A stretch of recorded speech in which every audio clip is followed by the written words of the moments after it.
Hey guys, American Pizza Books here. Back with another book review, and this time I'm going to be reviewing The Rats by James Herbert. James Herbert was a British author. Sadly, he passed away in March of 2013, but he has a wide variety of work, a large body of work, if you will. There's a lot to pick from. I've only read I've read two of his books. I started reading one of his books and put it down, and I'm currently reading another book of his right now, which is actually the sequel to this. But this was James Herbert's first published work. It came out in 1974. I want to say it was the same year that Stephen King published Carrie. Not sure about that. You might want to check me on that, but think it might have been the same year, which would have been kind of cool. But so yeah, basically the premise of Rats, I think a good way to sum it up is, instead of vampires or zombies or aliens, you have rats. And when I heard about this, I was kind of dubious a little bit, because it's like, rats? Yeah, rats can be kind of creepy and, like good for like jump scares, but can they really be threatening? I don't know, but I read this, and after reading this, I say, yes, they can be threatening. They can very much be threatening. So basically what this is about, like I just summarized, but there's an outbreak, a pandemic in this book, and, you get this, like, gathering of rats who are attacking people and killing people, and it starts to spread throughout, like, downtown London, I believe. And, naturally you have your group of characters who come together to try to, fight this and figure out, like a way to end this, a way to defeat the rats and whatnot. So, like I said, just replace whatever vampires, zombies, and put rats in, and that's basically what you've got. So, this is very much, something that you would probably find on, like, a sci-fi channel. Those sci-fi channels that have, like, those kind of, B-grade movies, which is not an insult to this book whatsoever, because I actually really enjoyed this book. I enjoyed it for what it was. But this is very much like a creature feature, horror story from the 70s. But I would say it holds up pretty well. And I also read this back in, like, I believe it was April, which was, like, arguably the height of, the current pandemic that we're in. So it really added on to the creepiness and just the disturbing nature of it. Yeah, the premise, that's basically what the premise is. And as far as, like, it's not a long book. It's, let's see, I think it's like 100 and it falls short of 200 pages. I think it is 196 pages with an epilogue, so 197 pages. So it clocks in just under 200 pages. The pacing of this book, I thought, was really, really good. I didn't feel like, that we took too long on anything, or that the plot, was just had screeched to a halt. We definitely didn't have, like, a sagging middle or anything like that. Usually when I see books like this that are shorter, I get kind of disheartened, because I want a book that I can spend a little while with. Usually, like, at least 300 pages or more. But, I gave this book a shot, and I think it kind of challenges that attitude, because, like I said, this book, I don't feel like it went on for longer than it had to. It didn't feel contrived or stretched out. I mean, I feel like it went on for the perfect amount of time, and, I had a lot of fun with it. I never got bored. There were a few really disturbing scenes. There was one scene at a train station where, it's just trains going along. All of a sudden, the rats attack. It's really, really just disturbing, and disturbing and creepy. And again, especially since I was reading this, during this whole pandemic, it just made it extra disturbing to me. It's almost kind of like that scene in Alfred Hitchcock's The Birds at the gas station. You know what I'm talking about? Kind of the same feeling as that scene, just that feeling of hopelessness and just like, you're trapped and whatnot. And there's like a character that we follow like very, very briefly, which happens several times in this book. Um, and they're trapped on the train and they're trying to get out and they're just seeing all the bodies that these rats have just killed and massacred. It's a really disturbing scene. Very well done. And there's several more scenes like that. There's also a scene. See, the thing is this book gets really gory and graphic, so if you're sensitive to that stuff, I would not recommend this. There's even a scene where the rats attack a baby, and there's a dog, and the dog is trying to protect the baby, but the rats go after the baby as well, which is just like, holy shit, like... So, yeah, definitely a lot of gore and disturbing shit in this book, which is, it's a horror book, so, I mean, So yeah, I mean the pacing was good. I wasn't scared per se. Well, I mean I guess I was a little scared in like the scene I just described. Disturbed definitely. There's also this thing with the rats where if they bite you, you're basically fucked. If a rat bites you, you basically end up dying within like 24 hours, if that.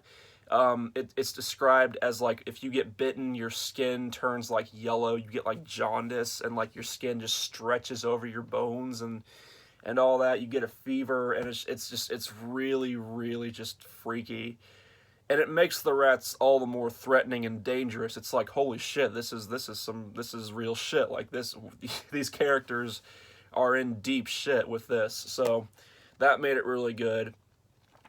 And as far as the characters go, with a book like this, you can't really expect, like, unless you're reading someone like Stephen King, which, if you're reading a King book, you can almost expect in all of his books to have, really fleshed out, complex characters. But anyways, with this type of book, you can't really expect, like, real deep, complex characters.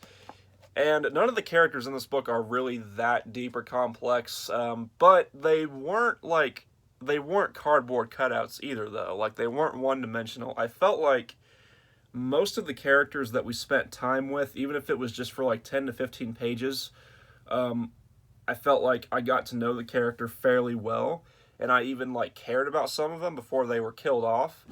Like, in the beginning of this book, there's this gay man who, he's basically like the first or one of the first victims of the rats. But it describes how he ends up falling in love with another guy that he's like training. He's a younger guy. And basically what ends up happening is they end up getting found out, and he kind of gets in trouble because he's dating this guy who's quite a bit younger, not underage, I don't think, but quite a bit younger. And then eventually his work finds out, and I think he either quits his job or like loses his job because of it. And he just gets harassed and basically bullied for it at work, and and this was back in the 70s, so this was before, gay rights had made like the huge strides that it has today, and when the topic of homosexuality and stuff like that was still very, very taboo and hush-hush, and not very well understood. So it really just goes to show, what can happen with, like, discrimination and ignorance and stuff like that. So, I mean, and you really felt for the guy, and then you see him get killed by the rats. So, and again, there's several other characters like that. There's also another character, and she's a Catholic, but she's very promiscuous, and that's kind of like a no-no. So, and same thing, like, you get her story and what she's been through, and then you get to know her for about 10-15 pages, and then she gets killed off. So, I mean, it's like that with several characters in this book. And again, I mean, definitely not like the next great characters of literature or anything like that. Far from that. But again, not one-dimensional cardboard cutouts, Herbert spends enough time with these characters to let you get a sense of them and get their story before he, kills them off or whatever. Which I guess spoilers, but I mean, if again, a book like this, characters are going to die anyway, so it's not really a spoiler if you really think about it. But and then the main character of this book is Harris. That's his last name? I don't remember his first name at the moment. What is it? Harris. Yeah, Harris. I will try to find the first, or if that's his first name or last name. But he's an art teacher, and he kind of gets caught up in this whole pandemic or whatever. Pandemic, the attack of the rats, whatever you want to call it. But he kind of gets caught up in all of it. And you see what he has to go through. He ends up teaming up with like a team of scientists who are trying to find a cure and find a way to get rid of the rats and whatnot. So that's kind of the main character that you follow. And I mean, he is, I guess, a bit more fleshed out than some of the other characters that you don't spend as much time with. But again, not like super fleshed out, not super complex. I mean, he's kind of just your, basic character that you get with like a book like this. So again, I mean, as far as characters go, not bad, not bad as far as character work goes, not great, but again, like with a book like this, and with this, when it's this length, you can't really expect characters like that. Unless, of course, like I said, you're dealing with authors like Stephen King or like Peter Straub or someone like that. But yeah, the characters, the ending I thought was pretty good. This is a trilogy. There is The Rats, and there's Lair, and then there's Domain, which is the biggest of the trilogy. The books increase in length as the series goes on. I am currently reading Lair, but I have more or less like put it down. I'm going to finish it, but I put it down, and I read several books at the same time, and I usually read a book like in the horror genre and then a book in like the fantasy genre. Those are my two favorite genres. So I'm kind of, so like I guess that kind of gives you a hint on what I think of Lair, the sequel to this book. But I'll do a review of Lair when I'm finished with it. But ending was decent for this one. It does continue in Lair, of course. But overall, I would say that I really like this book. I think it's my favorite James Herbert book so far, which is, I haven't read a ton of James Herbert books so far. I've read two, currently reading one, and actually put down one. So I haven't read a huge chunk of his work, but I'm sure that there are many other good ones out there. But his first book is the one that I've enjoyed the most so far, which is kind of funny because usually the first book with an author is usually not the best, but I've enjoyed this one the most out of all the ones that I've read. I've read The Magic Cottage, which was decent. It wasn't great or anything, but it was a decent little thriller, like quasi-fantasy story. The one that I put down, which was Shrine, I thought that book started out really good. But then it took too long to shift gears and move to the next level with the story, so I ended up putting it down. And then obviously I'm currently reading the sequel to this, to The Rats, which is Lair. But yeah, so overall I'd probably give this book like, honestly I'd probably give it like 5 out of 5 stars. I mean, like, again, like it does what it sets out to do. It's a creepy, scary little horror book about rats. It's a creepy little pandemic, apocalyptic, if you want to call it that, story. Again, replace the vampires, zombies, aliens, whatever else, and just put the rats in, and that's basically what it is. And it does its job. It's fast-paced, it's very enjoyable, and I read for enjoyment, and I really enjoyed this, so I'd give it like 5 out of 5. So, anyways, that's it for this one. Let me know what you think if you've read this book. What do you think about James Herbert? Any recommendations on what I should read next by him after I finish Lair? And yeah, so that's it for this one. Peace, have a good day, and keep on reading.